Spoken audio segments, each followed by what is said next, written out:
making sure you vary the speed and the RPMs and the revs.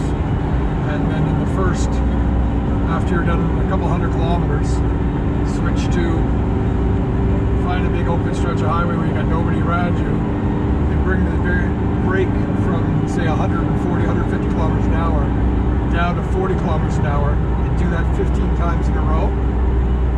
Then take a little break, and then do it again 15 times in a row with from medium to firm pressure, but not activating your ABS.